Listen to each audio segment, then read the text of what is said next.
ഇബ്രാഹിം, പിന്നെ നേരത്തെ മോന്റെ ഫ്രണ്ട്സ് ആയിട്ട് അവിടെ കളിക്കുമ്പോഴേ ഇങ്ങനെ ഒരു ഫിംഗർ കാണിച്ചിട്ട് എല്ലാരും കൂടെ ചിരിച്ചില്ലേ? എന്താ അതിന്റെ അർത്ഥം? അതിന്റെ അർത്ഥം എന്താന്ന് അങ്ങനെ അറിഞ്ഞൂടാ. ചില പിള്ളേര് ഇതാ ഇങ്ങനെ കാണിക്കുമ്പോ കുറെ പേര് ചിരിക്കാറൊക്കെ ഉണ്ട്. പിന്നെ നമ്മുടെ ക്ലാസ്സിൽ കുറെ പേരൊക്കെ ചെയ്യാറുണ്ട് അതൊക്കെ. എന്നാ മീനിങ് എന്ന് പറഞ്ഞൂടല്ലേ? ഇല്ല, ആക്ച്വലി മോനെ എല്ലാ ഫിംഗറിനും ഒരു കാണിക്കുമ്പോഴേ ഒരു ആക്ഷൻ കാണിക്കുമ്പോൾ ഒരു മീനിങ് ഉണ്ട്. ലൈക്ക് നമ്മൾ ഇങ്ങനെ കാണിച്ച എന്താ അർത്ഥം? Good, all the best, good അല്ല. ഇങ്ങനെ കാണിച്ചാലോ? Peace be with you. ആ, peace be with you, V for victory, എന്നൊക്കെ കാണിക്കും അല്ലേ? ഇതെന്താ? ലവ്. ലവ്. ഇങ്ങനെ കാണിച്ചാലോ? സൂസു അടിക്കാൻ പോകുന്നത്, പി അടിക്കാൻ പോകുന്നത്, ടോയ്ലറ്റിൽ പോയിക്കോട്ടെ.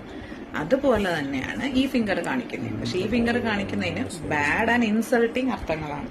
നമ്മുടെ ഒരു ബോഡി പാർട്ടിനെ മോശമായിട്ട് കാണിക്കുന്നതാണ് അത്, ഒരു പ്രൈവറ്റ് പാർട്ടിന്. ഓക്കെ, അപ്പൊ അത് ഒരു പബ്ലിക് സ്ഥലത്ത് കാണിക്കുന്നത് ഭയങ്കര മോശമാണ്.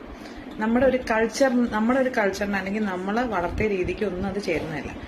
ലൈക്ക് എ ബാഡ് വേർഡ്, ഒരു ബാഡ് വേർഡ് നമ്മൾ പറയുന്ന പോലെ തന്നെയാണ് അങ്ങനെ ഒരു ആക്ഷൻ കാണിക്കുന്നത്.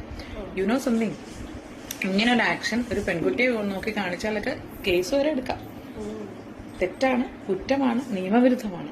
ഓക്കെ, ഇത് നമ്മുടെ കൾച്ചർലെസ് ആയിട്ടുള്ള കാര്യമായതുകൊണ്ട് നമ്മൾ അങ്ങനെ കാണിക്കാൻ പാടില്ല. കൾച്ചർ മാത്രമല്ല, അതൊരു നല്ല കാര്യമല്ല.